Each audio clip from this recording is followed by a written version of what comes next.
नमस्कार। माली समाचार हिंदी में आपका स्वागत है। मैं दिनेश माली। क्या इंडिया नाम रखकर विपक्ष ने तोड़ा कानून? सर्वोच्च न्यायालय में यहाँ फंस सकता है मामला। आइए जानते हैं विस्तार से। विपक्षी दलों ने अपने गठबंधन को इंडिया नाम देकर नया विवाद को जन्म दे दिया है। इस नाम को भारत के आधिकारिक नाम का दुरुपयोग बताते हुए दिल्ली के बाराखंबा थाने में 26 विपक्षी दलों के विरुद्ध प्राथमिकी दर्ज कराई गई है। लेकिन कानूनविदों की राय है कि चूंकि इंडिया शब्द किसी संस्था या राजनीतिक दल के आधिकारिक नाम के तौर पर उपयोग नहीं किया गया है, इससे कोई आर्थिक लाभ लेने की कोशिश भी नहीं की गई है और इसका कहीं रजिस्ट्रेशन भी नहीं कराया जाना है। सर्वोच्च न्यायालय या चुनाव आयोग में इसे गैरकानूनी नहीं ठहराया जा सकता।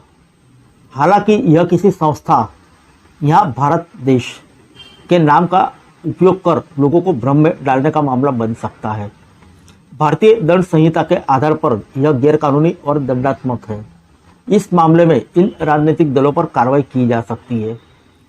इन राजनीतिक दलों द्वारा इंडिया की ओर से सोशल मीडिया में किए गए पोस्ट साक्ष्य के रूप में उपयोग किए जा सकते हैं। सर्वोच्च न्यायालय के वरिष्ठ अधिवक्ता कहते हैं कि विपक्षी दलों के साथ इंडिया शब्द का उपयोग किसी तरह गैरकानूनी नहीं है।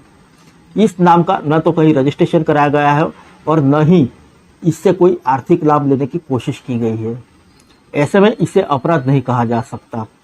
उन्होंने कहा कि लोग अपने या अपने संस्था का नाम भारत या हिंदुस्तानी रख लेते हैं, लेकिन यह अपराध नहीं है।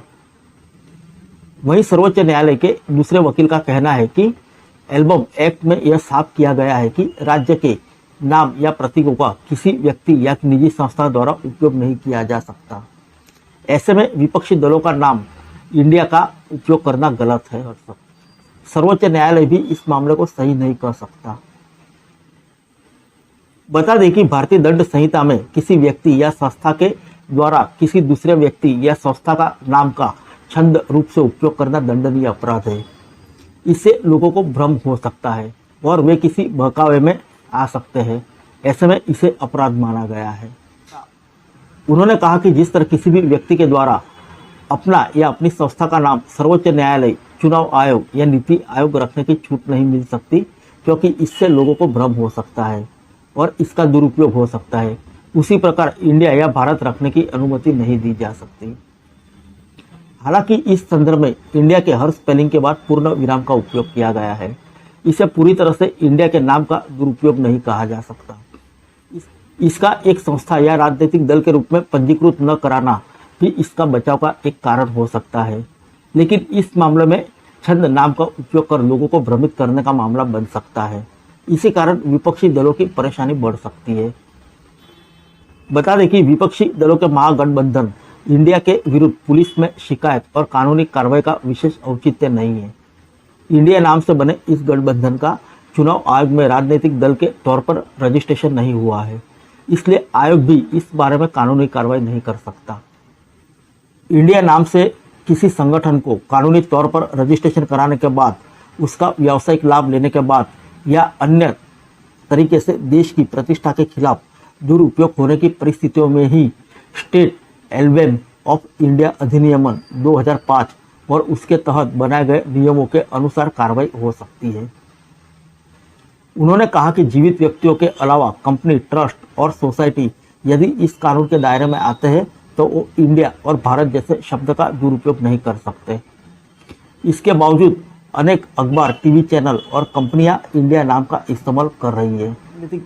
भारत में राजनीतिक दलों के सभी गठबंधन, वो चाहे एनडीए हो या यूपीए, इंडिया जैसे शब्द का उपयोग करते रहे हैं। इसका सियासी महत्व भले ही हो, लेकिन कानून की दृष्टि में इसका विशेष महत्व नहीं है। इस गठबंधन के पदाधिकारी नहीं है और कोई बैंक खाता भी नहीं खोला गया। इंडिया शब्द लघु नाम के तौर पर उपयोग किया गया है, जबकि गठबंधन का पूरा नाम अलग है।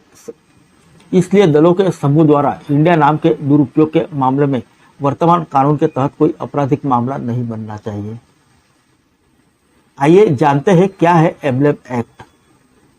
अंग्रेजों के समय से ही देश के नाम के अनुचित उपयोग को लेकर कानूनी प्रावधान थे। जब देश स्वतंत्र हुआ तब इसके नाम के अनुचित उपयोग को लेकर हमारे संविधान निर्माता बेहद सजग थे। देश और उसके कुछ मान्य प्रतीकों के अनुचित उपयोग को रोकने के लिए एम्ब्लेम एक्ट 1950 बनाया गया। बाद में समय समय पर इसे संशोधित किया गया। फिर मिलेंगे अगले बुलेटिन में अन्य किसी खबर के साथ। तब तक के लिए इजाजत दीजिए। नमस्कार।